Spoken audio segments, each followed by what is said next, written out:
Okay, well, I'm vlogging today, which is completely out of my jurisdiction here. But the important thing is that I'm trying to get back on keto, or as much keto as I possibly can. Very lazy keto, very much like not strict at all. And that means today's my first day. So I'm gonna take you with me. I've got some stuff I need to do around here, and I thought you might enjoy coming along.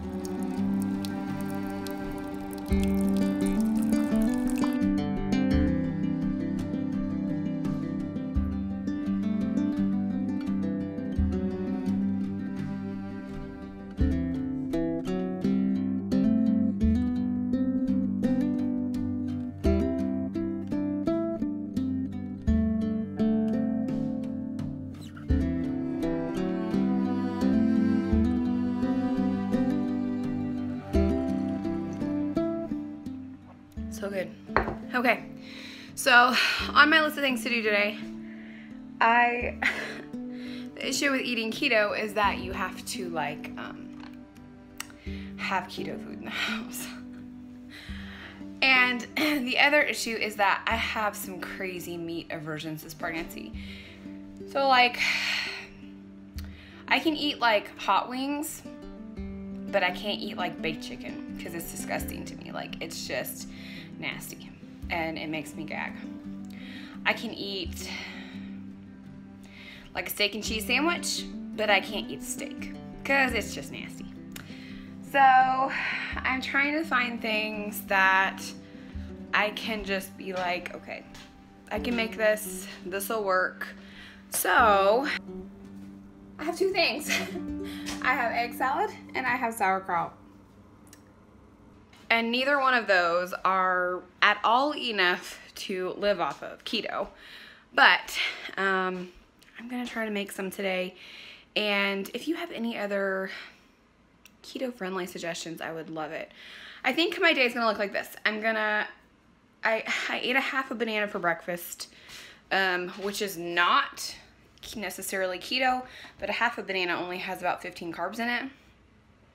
I'm trying to stay under 80 carbs a day. That sounds like a lot if you're on keto. If you're on keto, normally you're supposed to stay under 25 carbs or less, but I'm pregnant and this baby's taking everything out of me, literally nutrition-wise. So I'm okay with like 80 carbs or less. So I ate half a banana, that was 15 carbs. I'm drinking a tea, which has no carbs. It's just tea and cream. The egg salad, no real carbs there. Sauerkraut, cabbage does have a lot of carbs in it, but it is lacto fermented, so I'm gonna like not even count that. So I ate my breakfast. I have like 2 breakfasts every day. So I need to figure out what second breakfast is gonna be. And for lunch, I have leftover pizza from Lido's. I know pizza, right, doesn't sound keto at all. But when I was pregnant with Junior, it's actually a thin crust pizza with a very thin layer of white sauce, and then it's just cheese, spinach, tomatoes, and chicken. Really, really good. Doesn't spike my sugar. So I know it has carbs in it, but I know it doesn't have a lot of carbs in it. And I only eat 3 pieces. So, and they're little pieces. They're like this big. So I'm gonna have that for lunch. And then I think I'm gonna put a roast in the crock pot for dinner. So first day of keto is kind of good, but it's like from here on I need to figure out what I'm gonna do.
So there are people, you know, that are like, why would you go on keto when you're pregnant? Well, it's really not keto. It's just a low carb diet. Technically, it's not keto at all. But my other issue is that with Junior, I was borderline gestational diabetes, and I was put on a low carb diet for that very reason. And so I'm 21 weeks this Friday, and I really want to avoid that again. And so why not just put myself on a low carb diet right now? So thankfully with my midwife, I don't have to do the nasty orange or red sweet drink test. They let me drink cranberry juice and eat a good breakfast, and then they draw the blood work, which is awesome. But that's gonna happen in about 7 weeks, and I want my body to be ready and say, hey, you know what, there's no sugar issue here. We don't have to worry about it. I don't want like a massive 14-pound baby, you know, those things. So it's really, a low carb diet is healthy for everyone in general, especially if you're pregnant. You know, keto and the good Lord is what got me pregnant to begin with. And so I feel like it's a really good option for my body, but I just have to give myself some grace with it because I have so many aversions. You know, I can't eat lunch meat. There's just, it makes me want to barf just thinking about it. But, so I'm just trying to find food that I can eat that's mostly keto friendly, but I'm not going to kick myself if I cheat. That's basically what it is. So I haven't really gained a lot of weight either. I've only gained 10 pounds, and I'm only at right around 21 weeks. So I haven't gained a lot of weight. But of course, gestational diabetes has nothing to do with weight. With Junior, I actually lost 20 pounds in my first and second trimester because I was sick all the time. And then I gained about 20 pounds back with him. So I was 20 pounds under my pre-pregnancy weight after I had him. My goal is to be at my pre-pregnancy weight or under my pre-pregnancy weight a few weeks after I have this baby as well. I've only gained 10 pounds, which is not a lot. I think I've gained it all in my face, which is ridiculous, and my skin is just horrible. But such is life when you're pregnant. But I really don't want to gain more than like 15. 20 is okay, but I really didn't even want to hit 20. So keto or low carb will also help me kind of attain that as well. So besides keto stuff, whoa, that sun is bright. Besides keto stuff, I have other things to do today, like fold laundry. Woo.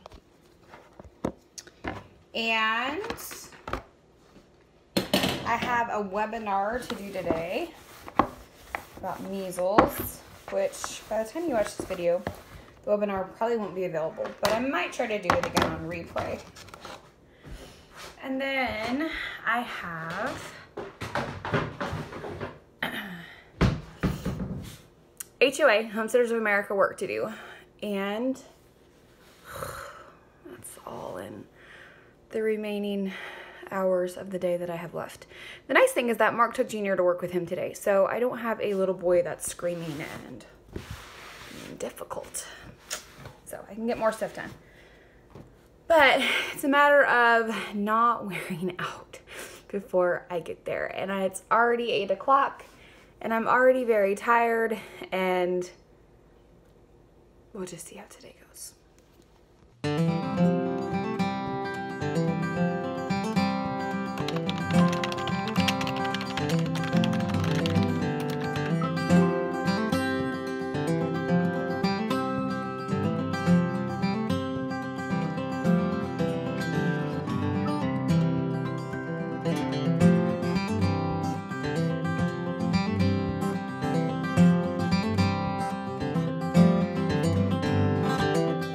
Okay, so don't judge me.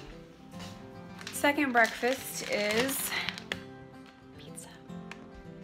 This is my life. Watch. Have had the crock pot on for what? Almost an hour. Almost an hour I've had the crock pot on.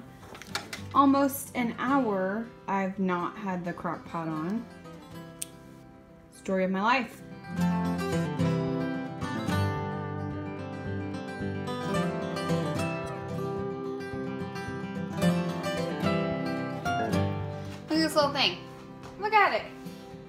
It's just like huge and so weird. Like I'm carrying actually really low, but it's like he sits up here. It's crazy.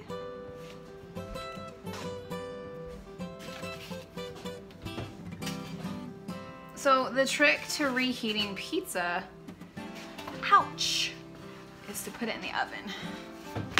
350 for this pizza, like 3 minutes. 3 minutes, look at that. Tomatoes, spinach, little pieces of chicken, really thin white sauce, cheese, really thin pizza crust. Like look how thin that is. I don't know if you can see it or not. Like it's almost non-existent. And if we're being honest, the main reason I'm eating it is because I'm starting to feel dizzy, which means I haven't eaten enough, and we don't want that. So while my pizza is cooling off, I actually cooked it for a little too long.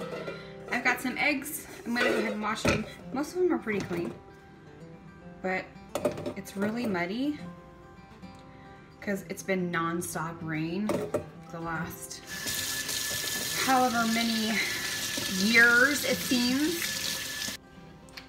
So the trick to peeling farm fresh eggs is to steam them.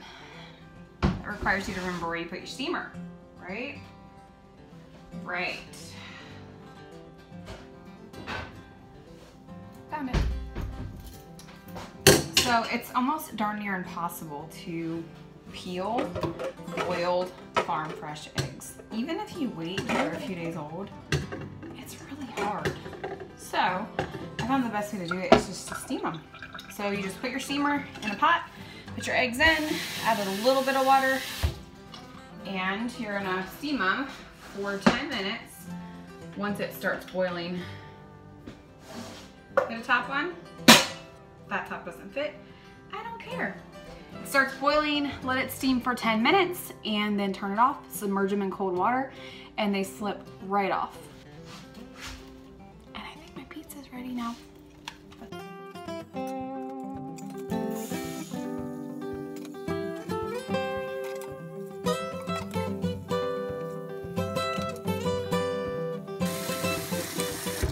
Okay, so my eggs, I'm gonna let them sit here in cold water for just like a minute or two, and then I'm gonna peel them. So I always start at the bottom, which is where the egg sac normally is. Make a crack, pull it off. And just like that, you have the perfectly peeled farm fresh egg. If it gets a little sticky, you can just dunk it back in the water. There you go.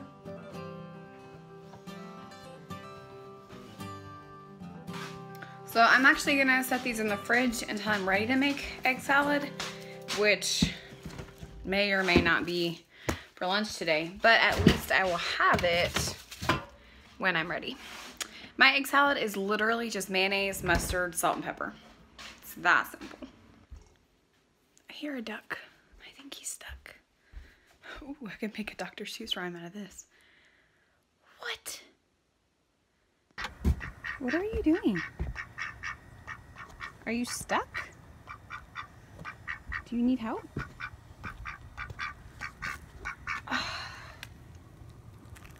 Let's see.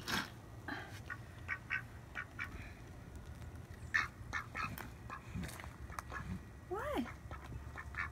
Come on.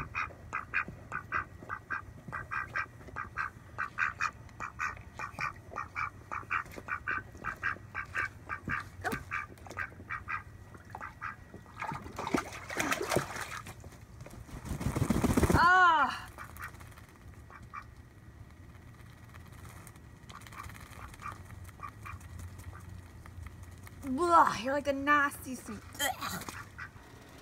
I hope you're aware that I almost gagged for you. And I saved your life. Because there's a hawk soaring, and that hawk definitely wanted to get you. And that's what happens on a homestead. I don't know why he couldn't get out of the pond. I think I'm just going to empty it. It's our old goldfish pond, and The other ducks don't seem to have a problem getting out, but maybe he's just too fat, so I'm just gonna get rid of it. So my husband accidentally let the animals out this morning, and I need to go down and put them back in the chicken run, which is always fun, but I thought it would be a good opportunity to show you the quail. Here they are. They're all in there. Let me show you our setup. This is actually in our chicken coop. This was one of our old rabbit hutches, and we've turned it into an outdoor brooder. And so the awesome part is that we got a Premier One heat lamp, and it does a really good job. It's a lot safer than a regular heat lamp, and it's warm enough for them to be out here. So this will be our brooder for everything, for chicks, for more quail, and it's really a great setup for us. Haha, you are trapped. You are trapped. You can no longer come out. So I decided to do lunch a little bit differently than I thought I would. I don't know, it's just what I'm feeling. So I went with a little bit of tuna fish that was left over from Mark's lunch this morning that I didn't use in his lunch. Just a small handful of some just regular baked potato chips. Or not baked, they're kettle cooked. Just very small because they are high in carbs. One of my eggs and a pickle. So I'm gonna get to eating, and it's almost 11, and then I'm gonna get ready for my webinar, and then after that I will do my laundry. Fun day. In the effort of keeping it real, here's my massive pile of laundry that I'm about to tackle. But in all honesty, it's really not that big. It's just one load of laundry and a couple of blankets. So I actually have time before my webinar. I'm gonna go ahead and tackle this, and then I'll do my webinar.